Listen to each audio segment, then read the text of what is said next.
What is good, everybody? Welcome to the Gold Diggers podcast on the Gold Standard Podcast Network. I am Rob Stats Guerrera. It is Friday. You know who's here. Michelle Magdziuk. What's up? Hey, no mimosa today. So I'm sad, but I have a soda water. Not as fun. I'm in a transformation challenge thingy at the gym. So for 8 weeks, I have to be good. Boo, boring. Yeah, now we need you on your game, Michelle. I know. Soda water. I don't have a lot of confidence in today's show. I'm going to still try to bring the heat, if you guys watch the after show or the instant reaction show after the game, I think I drank enough that day to hold me over for the next year. So I think I'm good. Michelle texted me afterwards and asked me, was I on the show? I don't remember. You were on the show. It was a rough day. I started early and that game drove me crazy. It made me drink espresso martinis I started going with. That was never a smart option.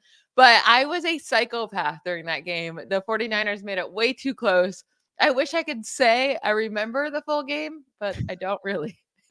Nick Ellert, YouTube channel member. Shout out to Nick and all our YouTube channel members. Nick says, let's go. Mimosa Michelle will bring some optimism. Feel like a lot of negative talk recently. Oh, yeah, I'll bring lots of. There is no reason for them to lose this Lions game whatsoever. Oh, good. We need a little positivity. By the way, if you want to become a YouTube channel member, please do. It's less than $3 a month. It's a great way to support the channel. Plus, you get custom emojis, you get membership badges, and you get priority comment response. If you want to go to our second level, our Good as Gold level, you'll get access to our 49ers in 5 update the second it's done. That has the most up-to-date injury reports and press conference clips and radio interviews, everything you need to know to be caught up on the 49ers every single day. You'll get access to that as soon as it's done at night rather than having to wait until the next morning. Oh, Michelle. Every time I think about this game, I get a stomach ache. I'm like Chidi in The Good Place. I don't know if you ever watched that. The Good Place, yes. But Chidi Aragonye, the guy who can't make decisions, and every time he has to make a decision, he gets a stomach ache. Like, that's how I feel. Is he the? Oh, yeah. I got you. The philosophy professor. Yeah. I'm not nervous for this game. I'm really not. I think they got their bad game out of the way with the Packers. They could not have played worse for most of that game. For the 49ers. There's a lot of teams that could have played worse than what the 49ers put out. But for the 49ers, they could not have played worse. They got through that game. They got through the rust. And I think this game, they're going to be absolutely fine. The Lions secondary is trash. And I think Brandon Ayuk's going to blow up. And I think Brock Purdy gets back on track, has a huge game. And I'm not worried about Jared Goff coming in to San Francisco and beating them on the road. Do you know the last time the Lions won on the road against the 49ers? No, it's been a while. Take a guess. Well, they don't really play that often. Early 2000s?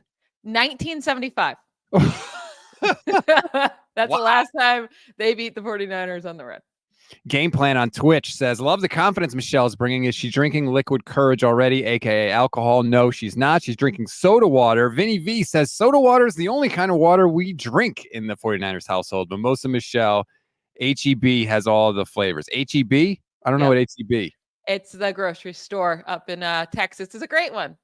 Great. Okay. It's huge. It's nice. It's pricey, but it's good. We're going to dive into this game. We'll get into our best bets, which Michelle has a bunch of best bets. So you could tell Michelle is confident because she's got like 5 best bets for this week. We're going to dive into all of that. But before we do, I just want to give a little love to our YouTube channel partners here, Community Tree Service. If you have a yard or anything that needs to get done with your yard, please give them a call. They're friends of the show. I promise they won't let you down. Tree trimming, land clearing, debris removal, hazard tree removal, home fire hardening, which I know is a big deal in California. They will take care of you from the Central Coast up to the Bay Area. I promise they will leave your yard looking fantastic. Estimates are free. You can go to their website, communitytree.com. You can email estimating@ctsa31.com, or you can call them if you're old-fashioned, 831-763-2391. Mention you're a Niner fan and you heard about them from us. They will give you $200 off your quote.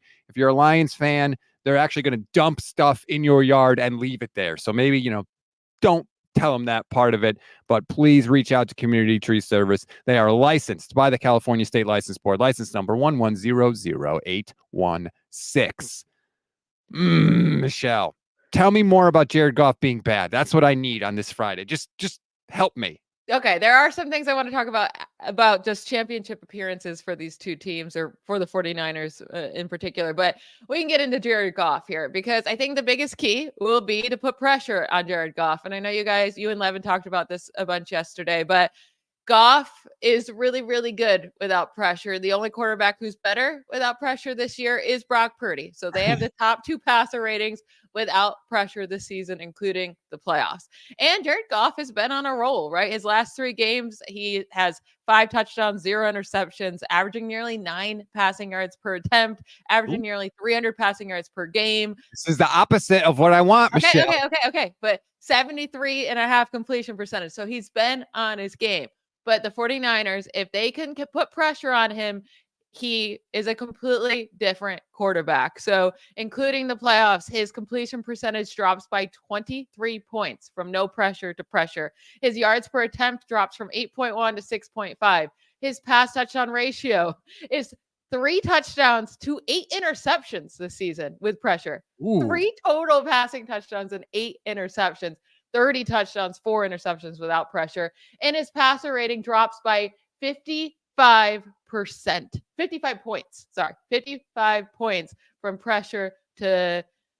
no pressure to pressure. That's the highest difference, highest drop off by any quarterback this year, including the playoffs. So the 49ers and Nick Bosa, they need to put pressure on Jared Goff. And if they can do that, I'm not worried about this game in the slightest.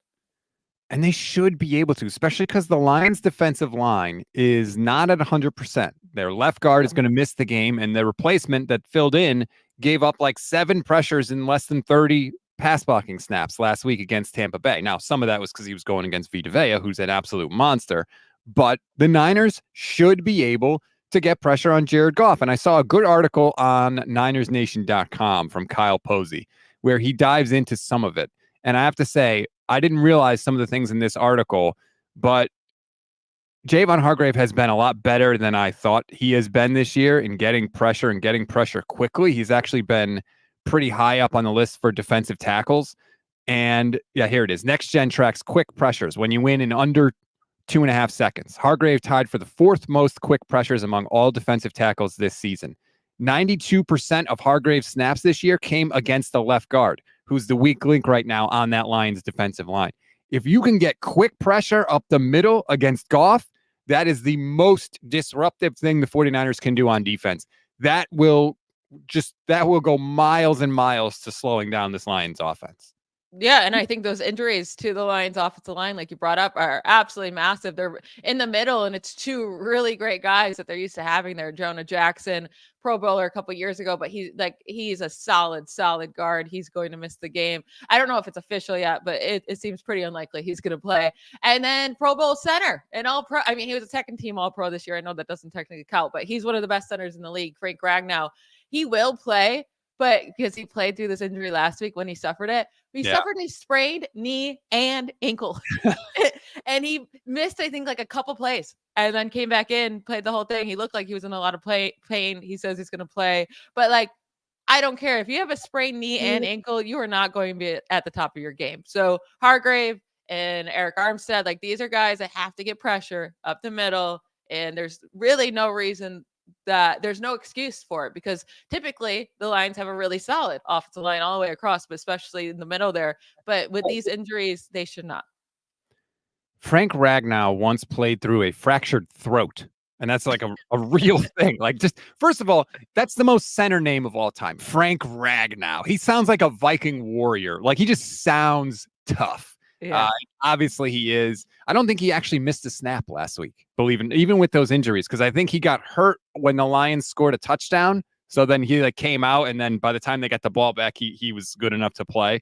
The dude is a monster. But as Kyle Posey also pointed out in this article, he has allowed the highest pressure rate of his career this year. So again, maybe there's some vulnerability there, but any pressure at all up the middle will be mad. That's what this Niners defensive line is supposed to do. If you can get pressure up the middle, especially quickly, you're going to, 1, force the quarterback to move to the edges, which ideally he'd be moving right into Chase Young or right into Nick Bosa. Or if it's Goff and he doesn't really move, then he's just going to go down. but they haven't been able to consistently do that. If they can do that in this game, there's no way they lose. No, and then also just to consider Jared Goff splits at home and away. Now, it's supposed to be good weather, thankfully, Yes. right? But so it's not something that Jared Goff has to worry about too much. It's supposed to be like 70 degrees and like perfect that day. Mhm. So it's going to feel like probably a dome environment. But for whatever reason, when he's outside of a dome, he performs completely differently. I don't think it's going to be that drastic because, like I said, the weather's not supposed to be bad, but that's a whole nother aspect of it as well. It better be freaking good weather. Give me just good weather. Weather is an equalizer, and that's exactly what you don't want when you have the better team, which the 49ers clearly do. Nick Ellert, YouTube channel member, says, Rob, Goff's last 3 games against the Niners, he's thrown a pick 6. Fred Warner, Javon Kinlaw, and Dre Greenlaw. Well, let's keep that trend going, man. He also threw a pick 6 to Hufanga. That wasn't his last 3 games, but I know when he was with the Rams, he threw a pick 6 to Hufanga. So he's got a history there. I think he has 7 interceptions in his career in 9 Hufanga's been playing for the 49ers that long? No.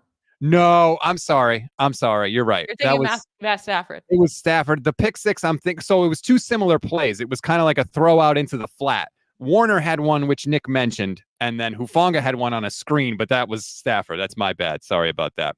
Mr. JKD Rob says, hey, Rob and Michelle, can't wait for Purdy to ball out and shut all the haters up. My criticism of the coverage this week has been that the media is acting like Brock Purdy's the only one that had dropped interceptions last week. Jared Goff threw a ball right to a Buccaneers defender in the end zone last week. That is a real thing that happened, and the dude dropped it. Like Lamar Jackson threw an interception right in the hands of the Texans in the end zone and then ended up scoring on the next play. But that's what, I mean, at that point in the game, they were tied 10-10. The Texans intercept that. That's a completely different game. So, yeah, everyone, this is my thing with Purdy is he has to have a great game. An amazing game for people not to talk crap about him, for him to get any respect that week. If it's even just a mediocre game, is he a franchise quarterback? Oh, Purdy stinks. Purdy's just a game manager. Purdy can't get it done. Yep. I've never seen a quarterback that every single week he has to be fantastic because there's so many weeks of that, right? He has so many amazing weeks. And once in a while, he has a down game. It's the disrespect, man. I think he has a great game this week. Even when he does everything that they said he couldn't do all year, he checked all the boxes last week. They still don't want to give him any love. Robbie439 asks, Michelle, percentage-wise, how much a part of you is a Steeler fan and how much of a part of you is a Niner fan? The Steelers will always be my number one love. And I go crazy ballistic for the Steelers and like have meltdowns during games all year long. I will say, like, for the 49ers, I am a huge fan and I'm rooting for them hard, but it doesn't come into the playoffs where I become a complete disaster. Like, if you would have seen me during that Packers 49ers game, I was with friends and they've never seen me in around a game I cared about so much. Mm-hmm. And I legitimately scared them. I was getting so frustrated during that game, but also so happy when they did good things. So during the playoffs, I am full like crazy 49ers fan. Good. That's what we like to hear. Nick is carful yet. And by the way, thank you, Nick, for reaching out to me and telling me how to say his last name. I appreciate that. YouTube channel member. I hate butchering people's names, and this one gave me trouble. So I appreciate it, Nick. Says, why do all the talking heads make Goff out to be so much better than Purdy when he has comparable playmakers? Can't wait to see what trash they make up about Purdy after he has a good game. I think that Purdy has better playmakers overall than the Lions. I mean, the Lions have Gibbs, and they have Amon-Ra St. Brown, and they have Laporta. Well, that's pretty good. They're not quite as good as the 49ers, but that still is pretty damn good. That's true. Yeah, no, Goff has really good playmakers as well.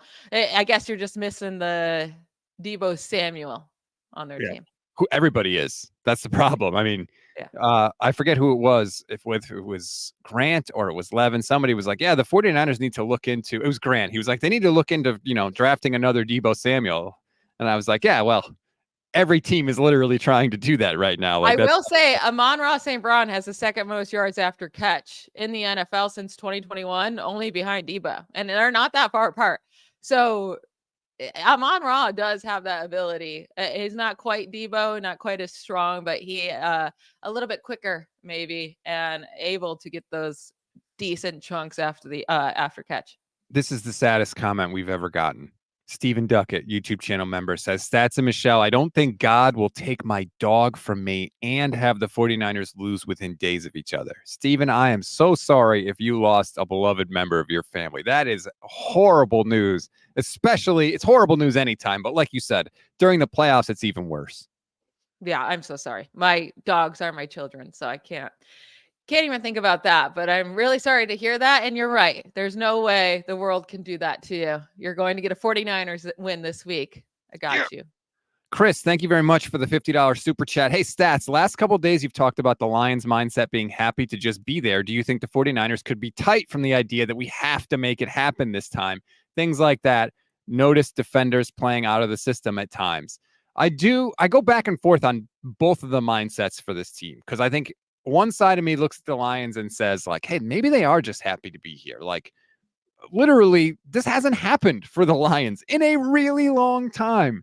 And there is an element to that, especially if the 49ers get a lead early, right? Maybe some of the Lions are like, hey, you know what? Like, the 49ers are the 1 seed. They're a great team. We've had a great year. We'll be back next year. I'm not saying every member of the Lions, but I do think for some that might start to creep in a little bit. Yeah, it's a completely different situation for both of them, right? Like the Lions haven't made it since 1991. The 49ers have made it a ton, but the issue is the 49ers can't get over that hurdle of winning the championship, right? So right now, Kyle Shanahan has the highest playoff win percentage by any head coach to not win an NFL championship or Super Bowl in his career. The second highest was 49ers head coach Jim Harbaugh. So, not a great little stretch here. 49ers have reached the conference championship in each of their last 7 playoff appearances. That is the second longest such streak all time, behind only the Patriots from 2011 to 2018. They won 3 Super Bowls during that time. The 49ers also did it 1988 to 94, 6 seasons. They had 3 Super Bowls during that streak. And then the Raiders had a 6-season streak as well. They won 2 Super Bowls during that streak. So the 49ers are the only ones sitting there with 0. And then also just looking at the 49ers, this will be their 7th conference championship appearance since 2011. That is the second most in the NFL during that span. Patriots are the most at 8, 3 Super Bowl wins. The Chiefs have the third most at 6. They have 2 Super Bowl wins. And of course, the 49ers are sitting there with 0. Like there's this hurdle here they have to get past. But then also just bringing up the Lions have only made 1 conference championship back in 1991. But the difference between 49ers 18 appearances and the Lions 1, that is the largest difference in championship appearances entering a championship game all time. There's never been a championship matchup over 13 as a difference, and they're at 17. That's the flip side of the argument, as Chris points out in this super chat. I worry about the Lions being loose and aggressive and us taking on Kyle's tight beehole personality. There is an element of that. A lot of these guys have been to these championship games. Nick Bosa's been to all the championship games you brought up recently, the 4 out of 5. There could be an element if the Lions get up early of, oh my God, we're letting it slip away again. How could we keep screwing it up? How does this keep happening? This is what I'm saying. This is what I go through every time I think about this game, Michelle. All this stuff goes through my head. I'm not sleeping. I break out in cold sweats. I don't know what to do. Like, I literally, thank God it's only 2 more sleeps, because that's all I have in me. I'm really not worried about this game. I cannot picture Jared Goff and the Lions going to the Super Bowl. I cannot picture them coming into the 49ers house and beating them in the NFC Championship. I think they've already well outperformed expectations, right? There was a lot of people who are high on them. Like, they were a team that was considered a very high playoff contender this year. But after that, if they made the playoffs, if they won a playoff game, that was a great season for them. Then they won 2 playoff games. That highly, like, they hit all their expectations. They made the NFC Championship. No one's expecting them to win this game. And maybe that does make it a little scary. But at the same time, I think the 49ers got this. They got it in their bag. Obviously, Debo playing is huge. And if Debo's out, that could be a big impact. But it seems like he's definitely going to go, right? I think he's going to go. He practiced yesterday. He was limited. I loved the 49ers injury report yesterday. Kyle Shanahan, see, Debo limited, everybody else full go. That was the whole injury report. Like, Damn, that's exactly what you want. Greg Madsen says, absolutely love Michelle's positive attitude and incredible courage to speak the truth. We got this. Go Niners. Also, Purdy Fly for a white guy, shout out to you, says, going to my first ever game at Levi's on Sunday for the NFC Championship game. Any advice? That is for your first game to be not only a playoff game, but to be an NFC Championship where the Super Bowl is on the line. That's insane. I have never been to a playoff game for any of my teams in any sport, so I can't even speak to the environment that it's going to be like. Have you been to a playoff game? I'm trying to think if I've been to a Steelers playoff game. I've had to have when I lived in Pittsburgh. I would think I had to have. Trying to think. I don't know. It's got. I've definitely been to like NBA playoff games though.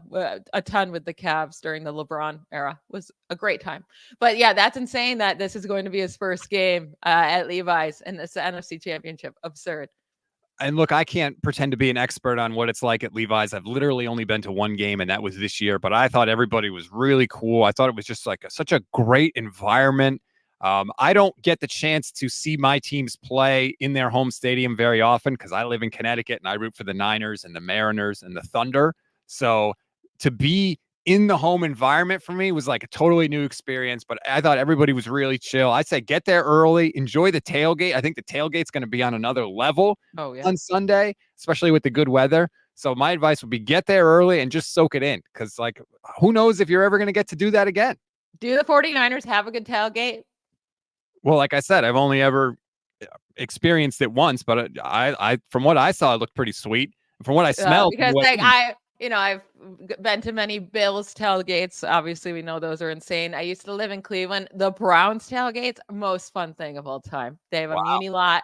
Oh, it gets crazy. Some of my best memories in life are spent in that muni lot for the Browns tailgates. I wouldn't even go to the Browns games. I would just go downtown or like we would all walk downtown and just go to the bars afterwards, but you still go to the tailgate.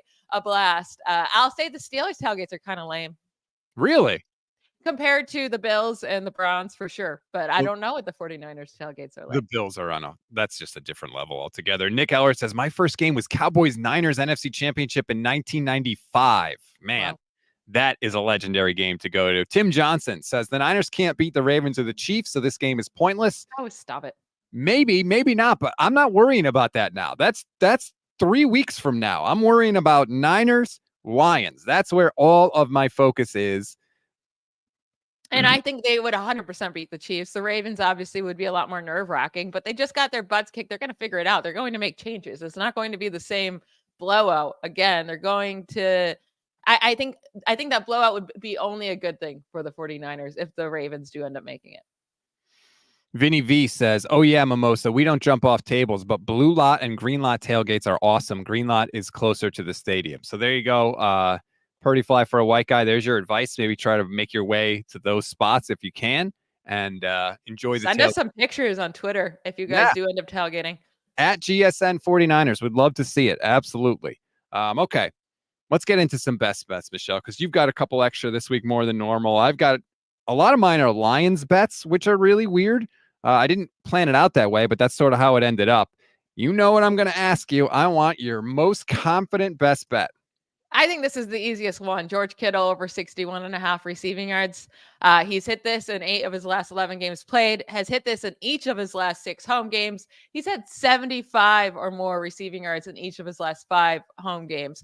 So it's really this. He only made 62 yards. This is a smash for me. I know Deebo is going to play, but you would expect him to be a bit limited. In the 2 games Deebo missed this year, Kittle had 78 yards, 149 receiving yards in the divisional round with Deebo going out pretty early. Kittle had 81 receiving yards. But even just last week, Cade Otton for the Buccaneers, like Cade Otton had 65 receiving yards against the Lions. They are weak in that area. George Kittle he should 100% have more than 62 receiving yards. Yeah, they don't have linebackers that can cover in any way, shape, form, or fashion. And we know Kyle loves to put linebackers in a blender. So I totally understand this. The only thing it comes down to for me is targets. If you told me right now that Kittle's going to get 4 targets, I would tell you I'm pretty sure he would go over this number. I don't know that he's going to get 4 targets because if Deebo is there and Deebo is anything close to functioning at the level that he normally functions at, that usually doesn't leave a lot of touches for Kittle. So that would be my question. But also, we've seen George Kittle get 2 targets in a game and hit this over.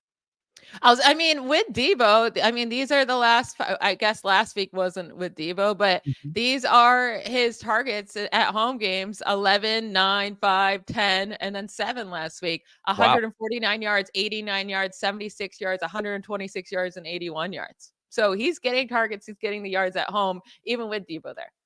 So in other words, Rob's an idiot. You don't know what you're talking about. Make this bet. Yes, exactly. That was a very, very nice way of you saying that. Chris Waddell, thanks again for the super chat. You are a superstitious fan like I am. If they make the Super Bowl, will you not feel weird watching it somewhere else? I definitely would. Oh, there's no chance I watch the game from anywhere else. I am in my spot. I got my butt imprint on my couch cushion there. I'll have my pad in front of me. I'm not watching it from anywhere else. No way. Zero chance of that. I would never go to a Super Bowl game live. Never, ever, ever, ever, ever. I'm almost kind of happy I have to work the game, the championship game and the Super Bowl, if the 49ers make it, because I was off, right? On Saturday, I was able to go out and have fun, and that just escalated my nervousness and craziness. Like, I almost gave myself a heart attack, and I don't need that. So when I'm working, at least I have to be chill. I can't be like down in mimosas and espresso martinis, I think that's good for me. I think that's good for my mental health. And me watching it at home, I can be crazy, but then, other people don't see it besides my wife. And I think that's good for me. Here's how nuts it was. Michelle is sending me all caps texts last week during the game. I don't even remember this. And she is crushing Kyle Shanahan. Keep in mind, it's like the Niners, I think, are down 3-0 in the game. And this is what Kyle does. If he doesn't win, I'm going to murder him. Oh, text after like a machine gun. My phone is just tush, tush, tush. And then I look up and I go, Michelle, it's 7-0 Packers. Calm down. And then I look again and I realize it's not 7-0. It's 3-0. Your negativity made me think the 49ers were down by more than they actually were in the game. When you make me look like the calm, reasonable one during the game, that's how you know you're over the edge. Yeah, I'm calm, reasonable, and optimistic before the game. And then once the game starts going, I am a crazy person. So yeah. We really need one of those. Like, we need one of those classic Niner games, get up by multiple scores early and just snowball them. That very easily could happen in this game. Like, I'm sitting here nervous, but like, if you told me that that's what happened, the Niners put up their usual, 30 plus points, like that would not surprise me in the least. But it's a 1-game situation. It's the NFC Championship game. If this game was in week 6, I'd be like, the Niners are going to stomp them. But it's not in week 6. It's the NFC Championship. Yeah, and I think, can I give you my second one and then I'll let you give one? Because this is the way I think that they stomp them. And I think he needs to have a massive game. And it's Brandon Ayuk. He did not come through last week the way I thought he was going to, right? But I think this week, this is the week he needs to not just have an 80-yard game. I'm talking 150-yard game. Ooh. So this is what I'm saying right now. I have 2 kind of big bets for him. And I'm going to say them both here. So most receiving yards in a game. We got plus 170 for Brandon Ayuk, and I like that. So that means on both sides, he has to have the most receiving yards among all players in this game for him to win this. And then also, there's a special bet for him, and he has to hit 150 or more receiving yards and score a receiving touchdown in this game for plus 1,000. He has only done that one time in his career. It was week 11 of the season against the Buccaneers. So, of course, it's not going to be easy, but I think there's a chance for him to have a monster game. And this is the reason why. So first off, the Lions have allowed an opposing player to have 140 plus receiving yards and 1 plus receiving touchdown in each of their last 5 games, including the playoffs. Wow. That is the longest streak in NFL history of allowing a player to do that. They broke the streak. They broke their own streak because they did it in 1963, 4 straight games. That was the last time someone's done it, 1963. 4 straight games, and they allowed 5 straight games in 2023. So Justin Jefferson went off in week 16. CeeDee Lamb went off in week 17. Justin Jefferson again went off against them in week 18. And then Puka Nacua in the wild card round. And then Mike Evans in the divisional round. This is Brandon Ayuk's turn, and he needs to have a monster game. That's an incredible stat. Chris Sims has talked about how the Lions corners gamble sometimes and they leave opportunities, especially outside the numbers deeper down the field. Yep. We've seen Brock be willing to make those throws normally. So if they're there, Brock hopefully will throw and make those plays. And look, Brandon Ayuk can do it, man. I mean, God, even last week, I know he only had 3 catches. 2 of them were incredibly difficult and important in the game. They were massive, massive catches. That's a lot, though. That's like a parlay, basically. Well, yeah, the plus 1,000 one, that's a hard one to hit. That's that's gonna be a difficult one. But I do really, really like the most receiving yards in a game. Like I feel pretty good about that. And that's plus 170. So still a really nice little payout there. Yes. Chris Waddell, real quick, says, Rob, I thought you were going to Vegas. I don't know if I'm going to Vegas. So full disclosure, the league denied our credential request, but they said if the Niners make the Super Bowl, I can reapply. So if the Niners make the Super Bowl, I will reapply. But even if we go to Vegas, I'm flying back on Friday. I'm not staying for the game. So I will be in my house, in my spot, watching the Super Bowl. There is no chance I will be anywhere else for the Super Bowl. So just want to throw that out to people. I want to go to Vegas so bad. Maybe I can get credentials for us. Yeah, why can't you get me a credential, Michelle? You know, you work for NFL Network. I don't know, but I really want to go to Vegas. That sounds like a lot of fun. Rick Diaz says, hey, Rob, I like your T-shirt. I can only see a little bit of your T-shirt, which you get it. It's nice. I like it. It's the NBA Jam. This is an homage T-shirt for anybody. It's the NBA Jam Jerry Rice, Steve Young shirt. If you want to go find it, there's a link in the description of this episode. So just click that link and please use that link because we get a commission on that. So if you could please click that link instead of going to Google, we would appreciate it, but it'll bring up right to the Niner page. They have a ton of good stuff. Michelle's wearing an homage sweatshirt right now. If you like Michelle's sweatshirt, they definitely have good stuff. I highly, highly recommend it. All right. Let's go to one of my best bets. I hit on this one last week. I was very, very excited about it. It took a little longer than I thought it was going to hit, but you know where I'm going, Michelle. I'm going Christian McCaffrey, 2 or more touchdowns in the game. It's plus 135. You don't even bother with betting on Christian McCaffrey to score 1 touchdown. It's like minus $1 million. Yeah. It's not worth your time. But if you bet him to get 2 or more, it's plus money. And to me, this has to be a Christian McCaffrey game. I keep saying it. I don't want them to go 4 downs ever without Christian McCaffrey touching the ball. There's just no excuse not to do it. He's never had a bad game with this team ever. It's always good. We're always sitting here saying like, damn, man, Christian McCaffrey is 120 yards from scrimmage. I think he's going to get it. I think especially when they get into the red zone, I think Kyle's going to want to minimize risk. He's going to want to give the ball to Christian McCaffrey because I think he knows the importance of touchdowns in this game. So I'm taking Christian McCaffrey to score 2 or more. Could be rushing, could be receiving. If he throws it, it doesn't count. It's got to be rushing or receiving, but I think he's getting it. Yeah, it's always hard to hit 2, right? And this is the thing. I think they're going to get a lot of big chunk plays. So those chunk plays are going to have to get brought down before hitting the goal line for CMC to then get those touches near the goal line. But of course, he could always hit it. I will say, I do think this is going to be a struggle for McCaffrey on the ground. I think he needs to be used a lot as a receiver, but on the ground, the Lions have one of the best run defenses of the league, second best actually this year. They have not allowed a single running back to hit 70 rushing yards in a game this year, including the playoffs. I think that's pretty amazing. Kind of absurd for the Lions, who we've known to be such a bad run defense, right? Over the years, to not allow a single running back to have to have 70 plus, but they've also allowed under 90 rushing yards in each of the last 6 games for the full team. So they haven't even allowed a team to rush for 90 yards in any of their last 6 games. Now it's probably because they're getting destroyed through the air. But again, that's what I see in this game happening as well. Tampa Bay did have 89 yards last week for the record. Yeah, but they haven't. They've allowed under 90. That's true. Rashad White averaged 6.1 yards per carry. So I feel like he had that one big chunk play. Yeah. And he sucked everywhere else. I mean, they were struggling on the ground. I would like to see the 49ers, like, don't let them dictate to you. Don't just say, oh, they've got 5 down linemen. Guess we can't run with Christian McCaffrey. No, bleep that. Run it. Pound it on them. Throw it deep where they suck. Why give them what they're good at?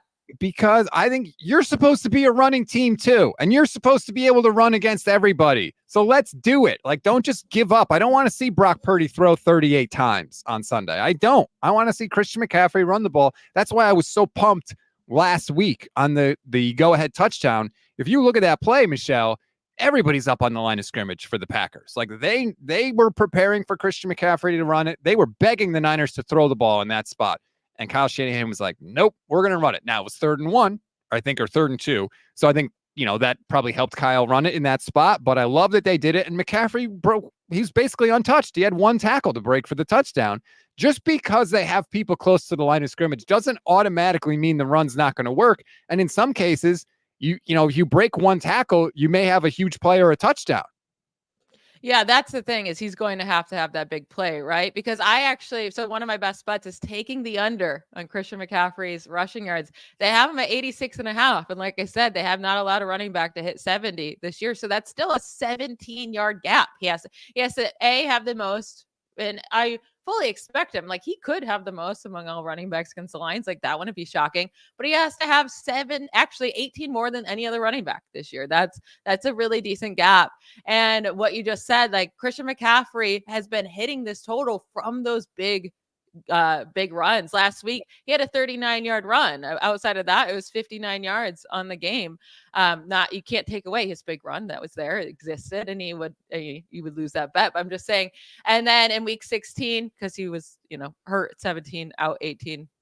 But in week 16, 103 yards on the game. But again, he had a 39-yard carry. So those huge carries are really bringing up those totals. It's not to say you can't have it, but the Lions have not allowed those big runs this year. So it's going to have to be that he gets one of those big chunk runs against a really hard rush defense. Strawberry React says the Lions have only played like 2 top 10 rushing offenses this year. I haven't actually looked into that. It is something that I've seen some people say, but if you're built to be able to do something, you should be able to do it against everybody, not just the bad teams. If you can only do it against the bad teams, then you're not good at that particular thing. Like, that's what I would say. And I think the 49ers are a good run. Looking at this list quickly, I mean, they played the Ravens, held Gus Edwards. They, played Josh Jacobs, held him. Played Kyron Williams, held him to 61.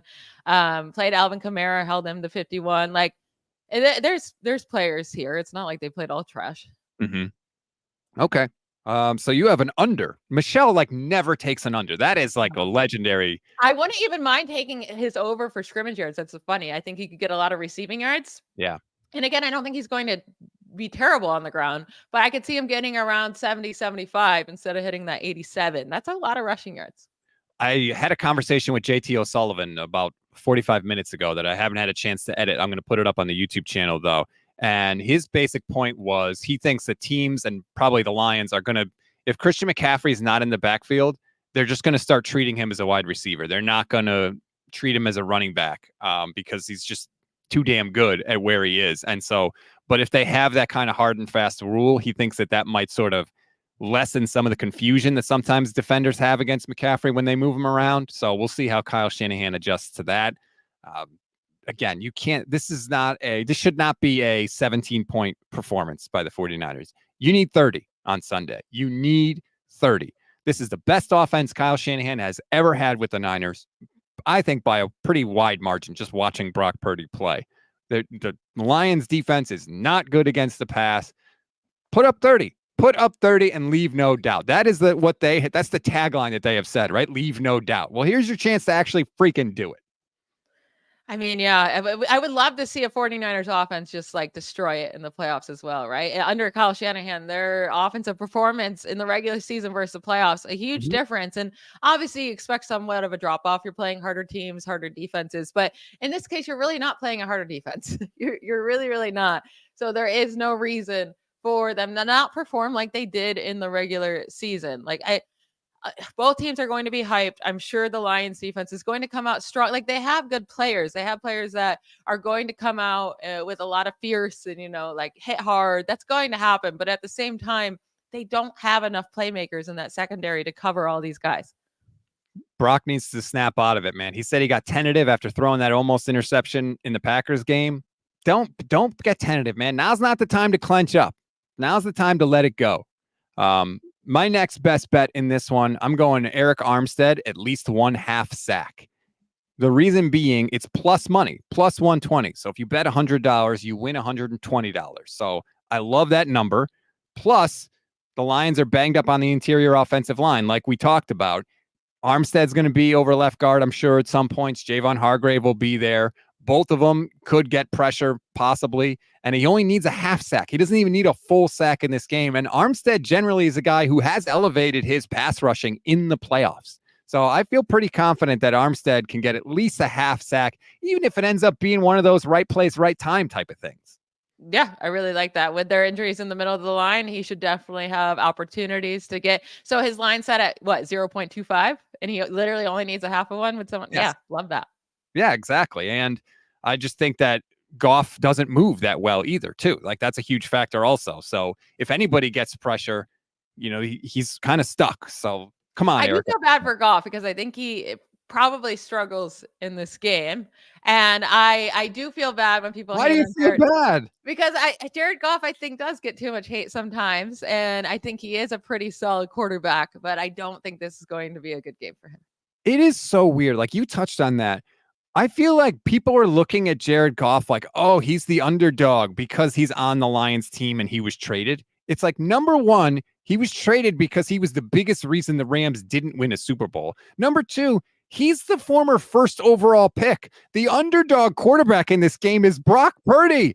He's the last pick in the draft. He's a third stringer that doesn't even see the light of day if two guys in front of him don't get hurt. Yet we are treating Jared Goff as if he's like this, hard luck case. Like, no, man, no. The underdog is 13, not 16.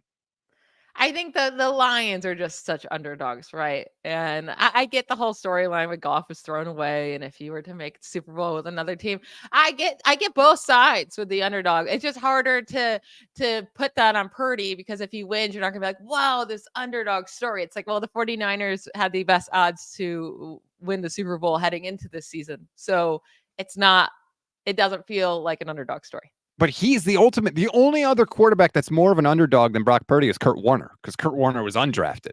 That's it. In NFL history, we're talking about. But you're right. It doesn't feel like that. That's why I keep saying Kyle should tell the 49ers that America doesn't want them to win this game. America wants the Lions to win. Right. Use that for motivation. Give me a little extra juice in this one to get the most out of your team. Chris Waddell says it seems like the Niners stopped doing all the misdirection, pulling lineman type stuff, even Juice and Kittle coming under the line for blocks, run, pass. I think that they were going to do all that stuff if Debo had played last week. I really think Debo on the ground was going to be a big deal for the 49ers last week. We talked about it on the show. Debo had something like 46 carries in 9 playoff games. They really like to go to that. I don't know if they'll do that as much this week with him not being 100%.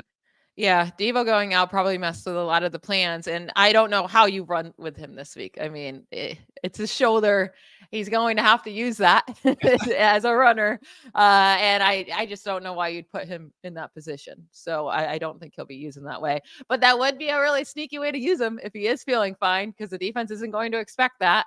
So if he is feeling up to it, then maybe we see a carry or two. But I would like him to stay safe and not re-injure anything. Well, here's the other part of it too. Like for some other players, it might be like, hey, I got a banged up shoulder. You give me the ball, I'll catch the ball, I'll get down. I'll catch the ball, I'll run out of bounds.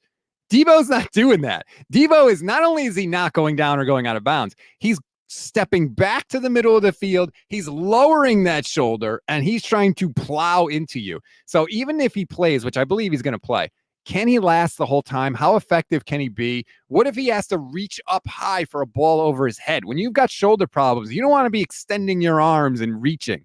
So I'm fascinated to see exactly how much he is capable of doing, how the Niners use him. Is he going to be maybe just a decoy and not really do too much? I don't know. Yeah, I do worry about the whole extending your arm thing because that could come into interceptions, right? If he can't get his arms up high enough, maybe it tips it. That worries me, but maybe use him on shorter routes so you don't have to worry about that as much. I do expect him to be mostly used as a decoy in this game. Maybe they can get him wide open on a couple of plays. Like I said, deep down, like the Lions stink at covering downfield. So if they can get him open down there, maybe you give him a chance and kind of protect him in that way. But this has to be Brandon Ayuk stepping up and showing that this is his team as well. And doesn't just come down to Deebo Samuel being healthy. I completely agree. He made number 1 wide receiver plays last week, even though he didn't have a lot of catches in the game. Now we need number 1 wide receiver production. Let's see it, BA. Let me give another best bet since I just did the Armstead sack one. I'm going to take the Aiden Hutchinson sack. He only needs 1. It's minus 110, which is not really terrible. It's not plus money, obviously, but we all know who he's going against. Poor Colton McKivitz. That man is doing the best he can. But unfortunately for the Niners, the best he can is not very good. Aiden Hutchinson he's a really talented player, and he's a really like a Max Crosby effort type of guy too. Very high motor. I can't picture him going through this game. If the only way he doesn't get a sack is if Brock Purdy just works some freaking magic, because Aiden Hutchinson's going to be in the backfield. Yeah, Hutchinson has 3 sacks, 8 quarterback hits this postseason. He has 8 sacks over his last 4 games. He's on a really good streak here, so I would expect him to get a sack as well. Can we talk about Bosa, though? Because Bosa's on a really bad streak. And not even that he had a bad game last week. He had 5 quarterback hits. Like, he was getting there, but not getting there all the way. Like, he didn't. He had 0 sacks. He's had 0 sacks over his last 4 games played. He hasn't had a sack in the playoffs in any of his last 4 playoff games either. So he needs to get it going in these important games. And yes, I will take the 5 quarterback hits. He's getting pressure. That's great. But I would like to see him come down with a sack or 2 in this game. Pressures are cool. Sacks are better. They just are. Like, we sometimes we've swung too far in the other direction when we discover like, hey, we could keep track of pressures and stuff. And it turns out that, maybe we discovered some things that we didn't give enough credit to before. Now I feel like we've swung way too much in the other direction, and people are like, sacks don't matter at all. It's like, no, that's not the case either. They're still important, maybe just not as important as we once thought. Yeah, when TJ Watt has like 5 more sacks and so many more everything than Garrett, but Garrett's going to win MVP because of those QB pressures. You hate Myles Garrett. I love it.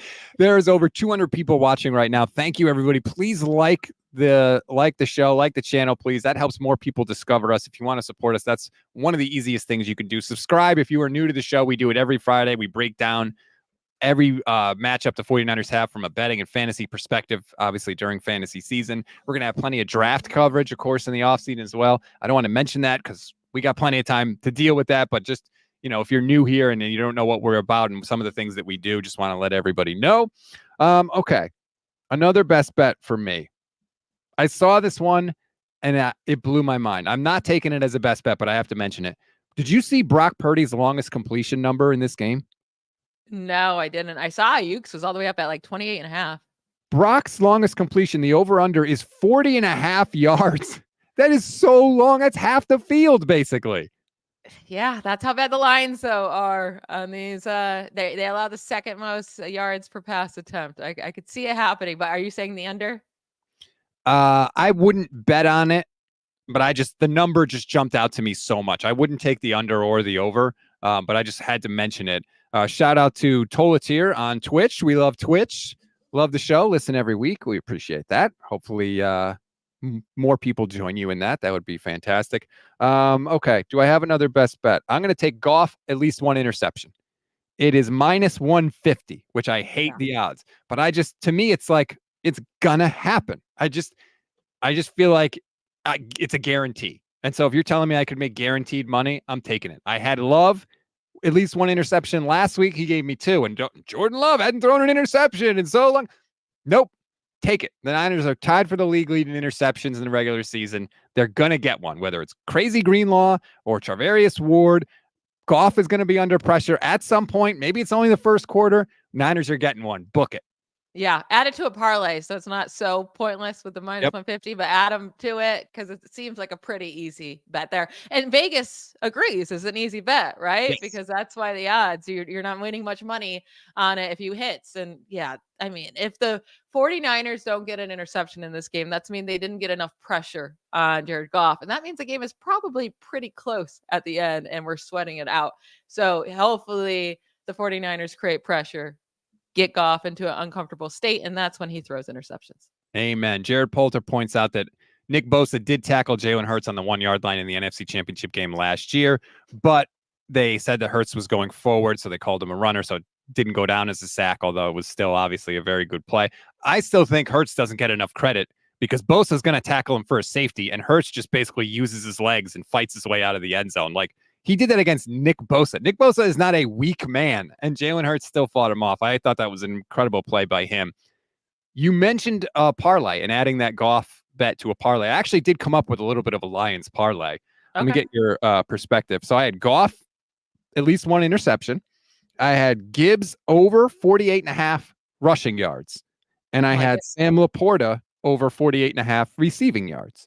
We have seen receivers go off on the 49ers, whether it's tight end, Trey McBride went nuts for the Cardinals, whether it's wide receivers, Puka Nacua, Cooper Kupp, Devontae Adams.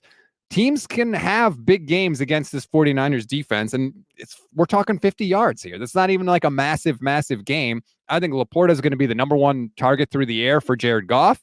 So I feel confident in that. And all three of those, by the way, are plus 495. So if you bet $100, you win almost $500. That would be my little Lions parlay for this game. I really like that because I like all those bets in there. I actually have one with Laporta as well, and this is a combined player one. So it's George Kittle and Sam Laporta to have a combined 15 receptions in the game. Ooh. Now, yeah. So I did Laporta last week, 9 receptions. That was a rookie record. No other rookie tight end had more than 6 receptions in a game before, and he got 9, which is just incredible. But to not even just mention that one game, do you know that Laporta has a very easy chance of having the second most receptions in a rookie season among all positions, including the playoffs. So right now he's at 98. The only guys above him are Anquan Bolden, Terry Glenn, super random, Jalen Waddle, Jamar Chase, and Puka Nacua. He needs 8 more receptions to tie Jamar Chase in his rookie season. And then he really, I mean, if they ended up making the Super Bowl, I guess he would have a chance to beat Puka Nacua, but that's not happening. We don't have to worry about that. But he needs 8 receptions in this game to tie Jamar Chase for the second most ever by any position as a rookie. That's insane for a rookie tight end. So I expect him to be highly utilized. I don't know how many receiving yards he'll have, like how efficient he'll be, but I do expect him to get lots of targets and receptions. And like I said, Kittle's getting these targets and getting the receptions at home this year. So if Laporta gets his 9 that I expect, then I only need 6 from Kittle, and I think I can get it in this game. Interesting. Yeah, I think Laporta's going to have to carry most of the water for that one, but Laporta's going to get the targets, and you surprised me with how much Kittle has been getting targeted. I did not realize it was that high, so I totally understand your bet. James Welsh says Purdy and Goff will each have an interception. That is also a very real thing. It's so funny. You don't remember Terry Glenn because you're too young. Yeah, I guess he did it in 1996. I was only 5 at that point. He was the 7th overall pick. Terry Glenn was a solid wide receiver. Only made 1 Pro Bowl, Super Bowl champ. The most famous thing I remember about Terry Glenn is Bill Parcells once referred to him as she in a press conference. Okay. Yeah, that's my Terry Glenn memory. But sometimes it's just so funny. I'm such a sucker for those, like, name a random running back or name a random wide receiver on Twitter. Like, I love those. And you just mentioned Terry Glenn. So now I'm thinking of like all, older random wide receivers. You got my brain working. Yeah, it was really funny to see him on this list. I'm like, I don't know what happened to that guy, but he had a good rookie season. Man, I feel like that is, to me, I would totally expect to see him on that list. And when that becomes a thing, that just makes me feel old. When other people are like, who's this random guy? And I'm like, that's Terry Glenn. You don't know that. And you're like, no, he made 1 Pro Bowl in the 90s. Sorry, I don't remember him. Hopefully that's not Puka Nacua in 20 years from now. Hopefully it is Puka Nacua. What are you talking about? I don't want to see Puka Nacua. I love fantasy football. So as long as they're not going against the 49ers, then I'm rooting for all players. Do you have any other best bets for us? I don't. Those were my 5. I gave 5. That's a lot. Can you recap them really quick? Yes, I will go through them. So first off was the George Kittle and Laporta to combine for 15 plus receptions. George Kittle to have over 61.5 receiving yards. That's my favorite one. Brandon Ayuk to have the most receiving yards in the game. Again, that's plus 170 on DraftKings. And then also they have a special bet for him where you get plus 1,000 odds if you want to bet on Ayuk to have 150 receiving yards and a touchdown in the game. And then Christian McCaffrey to have under 86.5 rushing yards. See, that last one just makes me sad. He could still have a great game. He could have 70 rushing yards, 50 receiving yards, have 100 and have touchdowns. It's just I don't think he's going to have 87 rushing yards.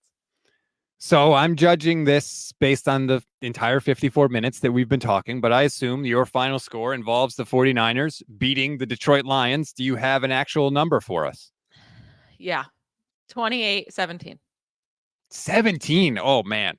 That would be that's the kind of effort the 49ers need on defense. Give me some of that. Give me a lockdown performance. Oh, God, I hope That you're would right. cover the spread as well. Is that 7.5?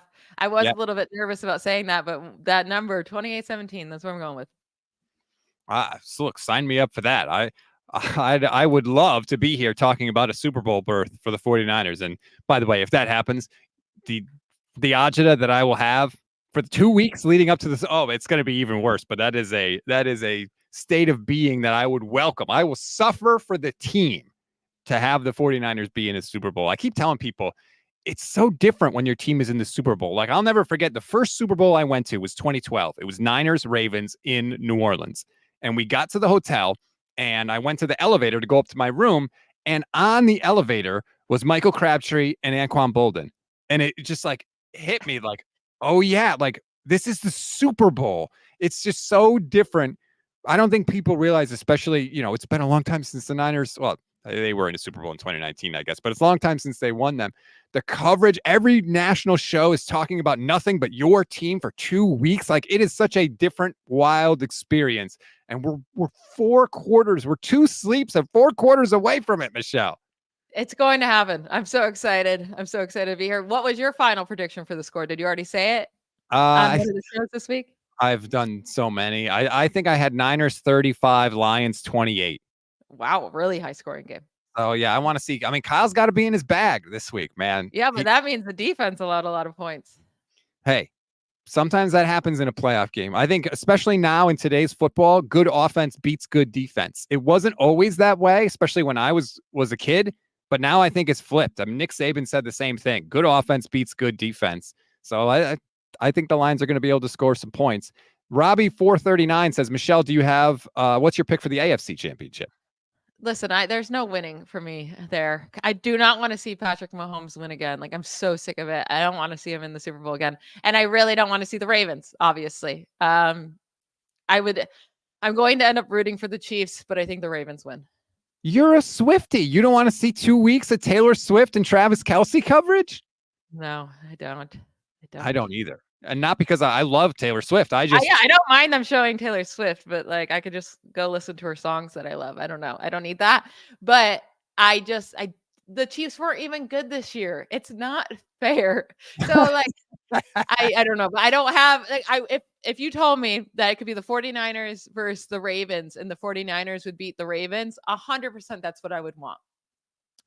Because then I would love to watch the Ravens lose in the Super Bowl. How fun is that? Yeah. But I don't like I'm already going to be so terrified during the Super Bowl for the 49ers when they're in it, because they're going to be in it, that if it's against the Ravens, that adds so much more pressure for me as a Steelers fan. Like, I'm going to throw up during that game. Like, I'm not going to be okay. I don't know if I can actually get through that game. I am legit sad that at most we only have 2 more games left in this season. Like, I don't want to go to the off season. I want more football all the time. MG is a clear Ravens fan. He says, did your good offense beat the Ravens? No, but the Ravens' good offense beat the 49ers. So my point still holds. The good offense beats good defense, MG. Like, I just think that that's how the rules there's one rule that favors the defense in the whole sport, and it's the ball fumbling through the end zone. And everybody freaks out every time it happens and they want to change it immediately. That's the only rule that favors the defense. They can't even get one. I will say it's a difference of defenses, right? The Ravens have just such a good defense right now. That's why the Texans have a really good offense. Although I will say on the road versus at home, completely different. So people like don't take that into consideration. That's what I was saying with the Browns, right? Their defense at home versus on the road were so different. That's why the Texans beat up on them. But then the Texans had to go on the road and play against a really, really good defense at home. In Baltimore, yeah. Yeah, but this one, I don't think the 49ers are the same defense as the Ravens. They have the capability. In any single week, they have the capability of being the most dominant defense in the league. But we also see that they're inconsistent, not even game to game, but drive to drive. And if they can have one of those games they're absolutely dominant, then they're going to beat the Lions like 40-3. But I'll give them a few points here with 17. I'm being nice. There you go. And I don't want to, like, the Ravens are really good, and having to choose who to play, let's just like, man, okay, I'll get when Patrick Mahomes is like the lesser of two evils. That's how you know the Ravens are really freaking good. Before we go here, James Welsh says, Michelle, I think your Kittle receiving and yard predictions depends on Aiden Hutchinson and Colton McKivitz. Basically, can McKivitz hold up? But he's not going to be on an island. They're going to give him plenty of help. Yeah. Yeah. Hopefully they don't keep him in too much to block. But at the same time, if you have Debo injured and you're kind of using him as a decoy, you need to get those.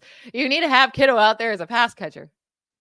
Yeah, but sometimes they use Kittle as a blocker, which scares me because it's the second best thing he does. But it could be chunk plays, right? I mean, he only needs 3 catches there. Maybe the reception one with Laporta could be scary, but his over 61.5 receiving yards. I mean, he only had 4 receptions last week, hit 81. That's what I mean. Yeah, he's gashing people. And the only comfort I take is like, this is not new. Colton, it's not like the Lions where their backup left guard is really bad. Colton McKivitz has been bad all year. Like, this is not anything new. The 49ers are prepared for this scenario. They have faced TJ Watt. They have faced Myles Garrett. They have faced plenty of good pass rushers this season. And really, the only one I feel like that had a big impact on the game was TJ Watt in week 1. He had 3 sacks. He had a forced fumble. Won by a gazillion points.